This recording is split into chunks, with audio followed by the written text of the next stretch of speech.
Hello learners, आज हम कृषि चैप्टर की पार्ट नंबर 2 वीडियो देखेंगे। पिछली वीडियो में हमने दो कंटेंट पढ़े। पहला टाइप्स ऑफ फार्मिंग यानी कि कृषि के प्रकार, और दूसरा शास्य प्रारूप यानी कि भारत में ऋतुओं के अनुसार क्रॉपिंग पैटर्न यानी कि कौन सी ऋतु में कौन सी फसल जो है वो उगाई जाती है। आज की जो हमारी वीडियो है उसमें हम भारत की प्रमुख फसलों के बारे में जानेंगे, जिन्हें हमने 3 कैटेगरीज में बांट दिया है। पहली कैटेगरी है खाद्य फसलें।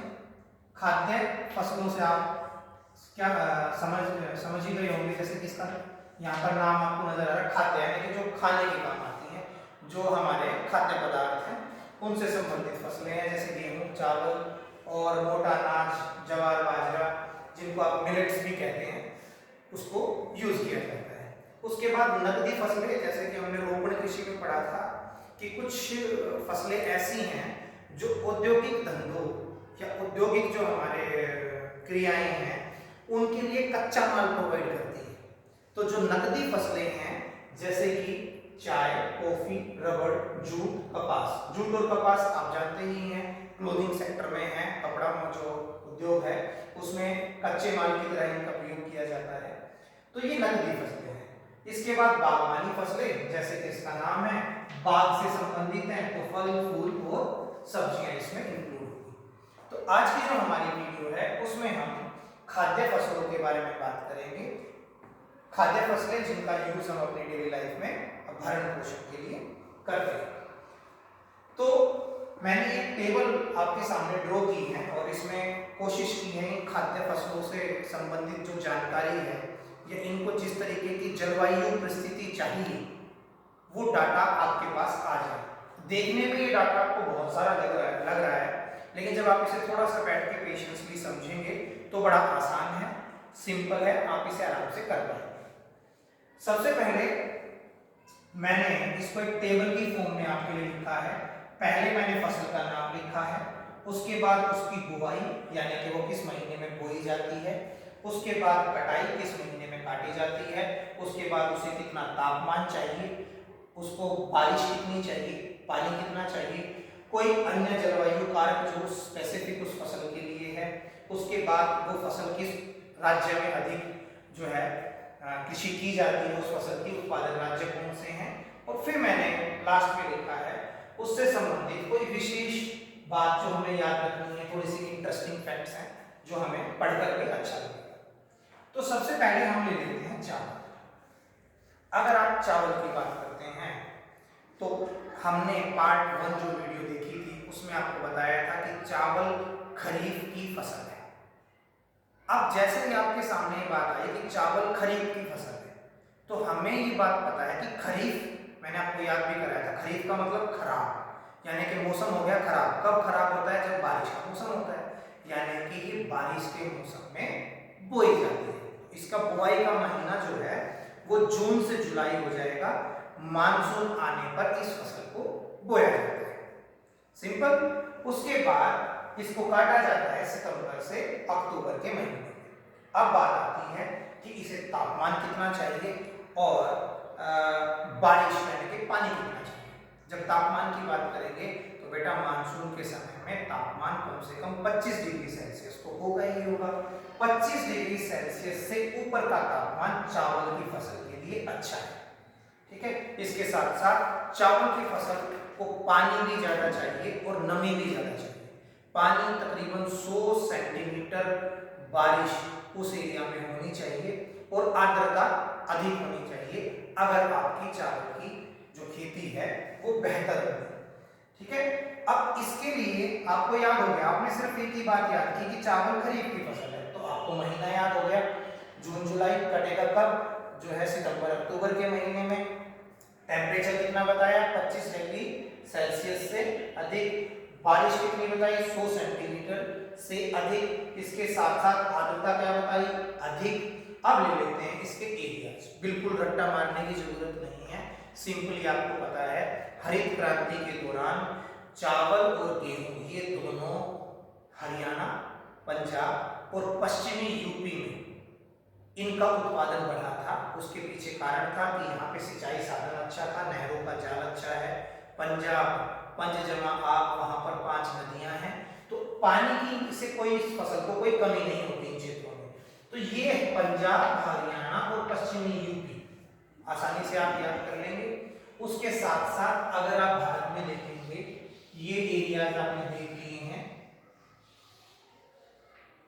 तो ये पंजाब, हरियाणा, उसके साथ पश्चिमी यूपी सटा हुआ है, कुछ हिस्सा बिहार का, इधर पश्चिम बंगाल है, डेल्टाई क्षेत्र है, तो पश्चिम बंगाल में भी जो हमारी चावल की खेती है वो अधिक होती है।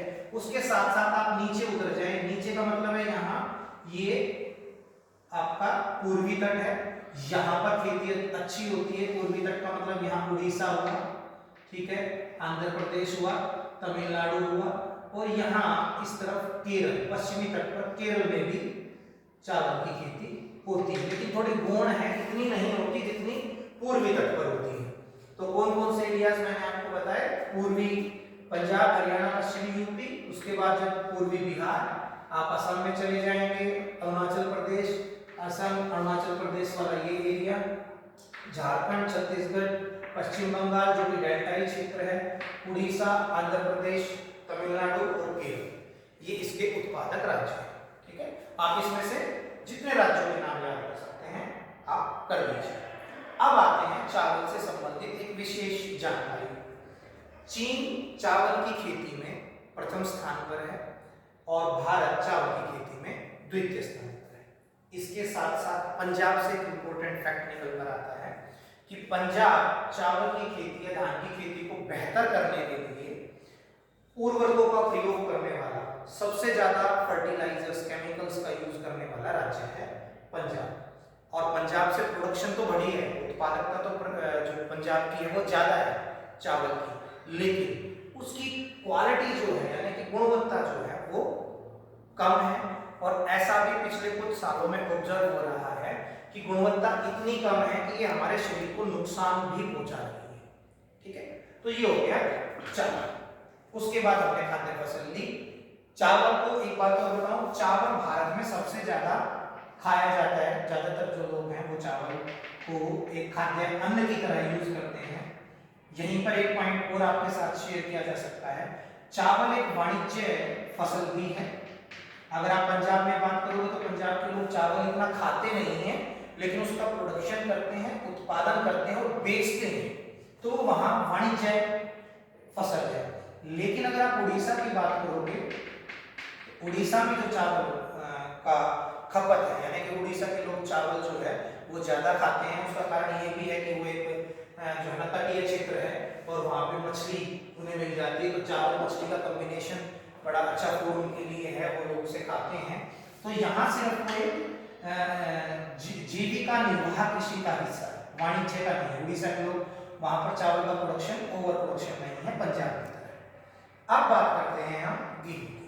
हमने पढ़ा था कल गेहूं रबी की फसल है, कल आपको समझाया भी गया था। रबी मैंने आपको कहा था कि आप अपने हैंड्स को रब करते हैं, रगड़ते हैं। कब रब करते हैं? सर्दी के मौसम में। तो सर्दी के मौसम में ये बोई जाएगी, उसके बाद ये अप्रैल महीने में काटी जाती है, क्योंकि इसको पकने के लिए चाहिए धूप, ठीक है, गर्मी चाहिए। लेकिन बुआई कब है? रबी के रबी की फसल है तो नवंबर और दिसंबर। तो गेहूं नवंबर और दिसंबर में बोया गया, अप्रैल मई में काटा गया। अब बात आई इसको टेम्परेचर कितना चाहिए। भैया देखो, जितनी भी खरीफ की फसलें हैं उनको औसतन तापमान चाहिए 25 डिग्री सेल्सियस। इसमें कई सारे, आप जिसको चेक करोगे ना मैच करेगा, तो आप ये जानकारी मिलेगी, आप खुद कहोगे कि जो खरीफ की फसलें हैं सर उसमें टेम्परेचर औसतन 25 डिग्री सेल्सियस चाहिए, और मैंने लिखा भी इसी तरीके से, ठीक है। तो आप खरीफ की फसल जहां नजर आए औसतन 25 डिग्री सेल्सियस। उसके बाद रबी की फसल है, पानी कम चाहिएगा, और जो गेहूं है उसको पानी चाहिए 50 सेंटीमीटर से 75 सेंटीमीटर। इसी तरीके से आप ये मानकर चलिएगा कि जहां पर रबी शब्द आ जाए वहां पर टेम्परेचर 20 से 25 लेना है, और औसतन जो बारिश है वो 50 सेंटीमीटर लेनी है। रबी में औसतन तापमान 20 डिग्री सेल्सियस, बारिश औसतन 50 सेंटीमीटर। उसके साथ खरीफ में तापमान 25 डिग्री सेल्सियस औसतन और बारिश कितनी लेकर चलेंगे 50 सेंटीमीटर के करीब, हालांकि चावल को चाहिए 100 सेंटीमीटर से ज्यादा। ठीक है, तो इस तरीके से गेहूं को कम आर्द्रता चाहिए और उसका एरिया भी वही है, हरियाणा, पंजाब, पश्चिमी यूपी, हिमाचल, उत्तराखंड, बिहार, महाराष्ट्र और गुजरात। यहाँ पर विशेष है कि चीन पहले नंबर पर है, यूरोपियन यूनियन जो कि यूरोप के कुछ देशों का समूह है वो सेकंड नंबर पे है, लेकिन अगर इंडिविजुअली देखें, व्यक्तिगत तौर पर देखें तो भारत यहाँ पे दूसरे स्थान पर है। इसके बाद हम लेकर चलते हैं मोटा अनाज, जिसे अंग्रेजी भाषा में मिलेट भी कहा जाता है। और भारत सरकार कोशिश कर रही है कि मिलेट्स यानी कि मोटे अनाज को खाद्य पदार्थ के रूप में लोग ज्यादा से ज्यादा यूज करें। इसके लिए सरकार ने 2018 को नेशनल मिलेट ईयर बनाया और यूएन से भी जब रिक्वेस्ट की तो यूएनओ ने भी 2023 को इंटरनेशनल मिलेट ईयर जो है घोषित किया। यानी कि अब हम कोशिश कर रहे हैं कि हम मोटे अनाज की तरफ जाएं, चावल और गेहूं की डिमांड मार्केट से कम करें। ठीक है, तो अब बढ़ते हैं मोटे अनाज की तरफ। देखिए मोटे अनाज में जवार, बाजरा, रागी, मक्का। सबसे पहले देखो जवार खरीफ है, बाजरा खरीफ है, रागी भी खरीफ है, मक्का भी खरीफ है। तो अब आराम से आप पता लगा सकते हैं कि बुआई और कटाई कब होगी। टेबल को पढ़ेंगे, अगर ये मोटा अनाज सारा खरीफ है तो जून जुलाई में बोया जाएगा और सितंबर अक्टूबर में काट दिया जाएगा। इसके बाद क्योंकि खरीफ है तो ऑल एंड एवरेज टेम्परेचर कितना बताया, खरीफ के लिए 25 डिग्री सेल्सियस और रबी के लिए 20 डिग्री सेल्सियस। तो टेम्परेचर भी देखो आप इनमें तीनों चारों में 25 से 30, 25 से 30, 25 से 30 चल रहा है। औसतन आप 25 मान लीजिए, याद कर लीजिएगा, आप लिख दीजिएगा।